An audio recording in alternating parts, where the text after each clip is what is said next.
મિત્રો આજે આપણે કામરૂ દેશના માખણિયા ડુંગર ઉપર બિરાજમાન એવા મસાણી મેલડી માએ ઉજ્જૈનના રાજા વીર વિક્રમને આપેલા પરચાની વાત કરીશું।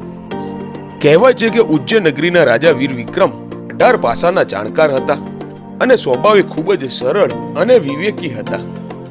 એક દિવસ રાજાને એમ થયું કે મારે યોગ સિદ્ધિ મંત્ર શીખવો છે, પણ આ મંત્ર કામરૂ દેશમાં જ શીખવવામાં આવતો હતો। હવે વિક્રમ રાજાને તો આ મંત્ર શીખવાની તાલાવેલી લાગી, એટલે એક રાત્રે એ કામરૂ દેશ જવા નીકળી ગયા। કામરૂ દેશના જંગલમાં અંદર બાવા પોતાની સાધના કરી રહ્યા હતા।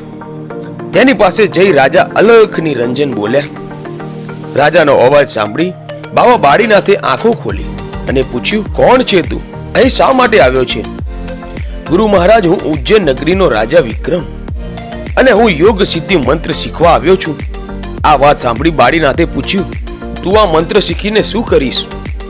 ત્યારે રાજાએ કહ્યું, હું આ મંત્ર મારી પ્રજા માટે શીખવા આવ્યો છું। આ વાત સાંભળી બાવાજી રાજાને યોગ સિદ્ધિ મંત્ર શીખવવા તૈયાર થઈ ગયા, પરંતુ તેના માટે એક શરત રાખી। બાવા બોલ્યા, હે રાજા, કાળી ચૌદસની રાત્રે પૂતળી વાવના તળિયેથી પાણીનો એક લોટો ભરીને લાવે ને તો હું તને યોગ સિદ્ધિ મંત્ર શીખવાડું। રાજા તૈયાર થઈ ગયો। હવે થોડા દિવસોમાં કાળી ચૌદસ આવી, એટલે વિક્રમ રાજા શરત પૂરી કરવા રાત્રે 1 વાગ્યે પૂતળી વાવ પાસે આવ્યા અને એક લોટો લઈને તે વાવના પગથિયા ઉતરવા લાગ્યા। 50 પગથિયા ઉતર્યા ત્યાં તો વાવમાં સૂતેલી ઉતાવળ જાગી અને વાવના ગોખલે ગોખલેથી કિલકારીઓ સંભળાવવા લાગી અને એવો ભયંકર અવાજ થયો કે વિક્રમ રાજા વાવના તળિયે ઉતરી ગયા।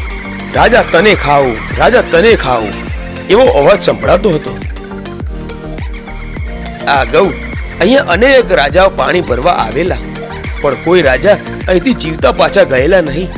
આ બધા રાજાઓ મળી વાવમાં 1200 જેટલા પૂતળા રહેતા હતા। રાજા તો ઉપર આવવા મહેનત કરે છે, પણ તેનાથી હલાતું નથી।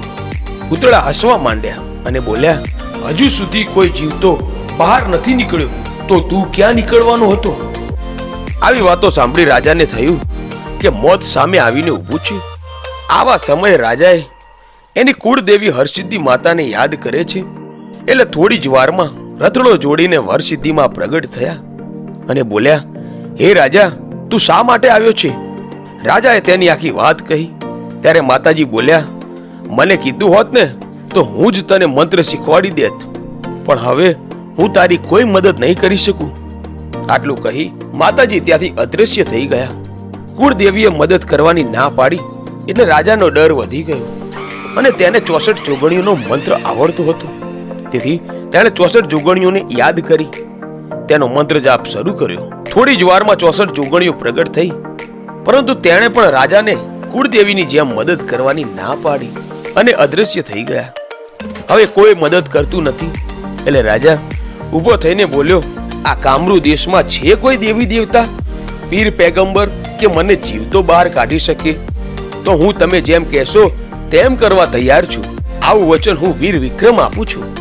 રાજાનો અવાજ કોઈએ ન સાંભળ્યો, પણ માખણિયા ડુંગરવાળી મેલડી માતાએ સાંભળ્યો અને તે રાજાને સામે આવીને પ્રગટ થયા। મેલડી માના પગના ઘૂઘરા વાગ્યા અને 1200 પૂતાવળ ભાગવા લાગી। માતાજીને જોઈ રાજા બોલ્યો, હે માતાજી, તમે કહેશો એમ હું કરીશ, પણ મને આ વાવમાંથી બહાર કાઢો। આ સાંભળી મેલડીમાં બોલ્યા, હે રાજન, તું વચન આપે છે ને, એટલે હું તારો વાળ પણ વાંકો નહીં થવા દઉં। આમ કહી મેલડીમાએ રાજાને બહાર કાઢ્યા। ત્યારે રાજાએ માતાજીને નમન કરીને પૂછ્યું, બોલો માતાજી, હું તમારી માટે શું કરી શકું?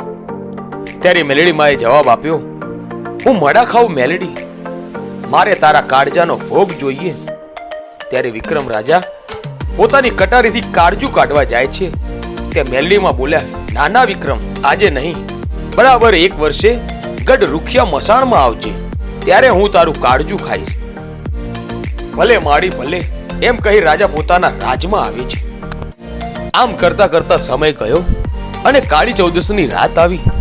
વિક્રમ રાજા કટાર લઈ તૈયાર થઈ ઉજ્જૈનની ભવરી બજાર તરફ નીકળ્યો। ચાલતા ચાલતા ઉજ્જૈનના ઉગમણા દરવાજે આવે છે। ત્યાં 4 જોગણી હાથમાં ખપ્પર લઈને ચાલી આવે છે। આને જોઈ વિક્રમ રાજા બોલ્યા, હે જોગમાયા, કોણ છો તમે અને ક્યાં જાઓ છો? જોગણી બોલ્યા, વિક્રમ, તારા ઉજ્જૈનમાં જઈએ છીએ.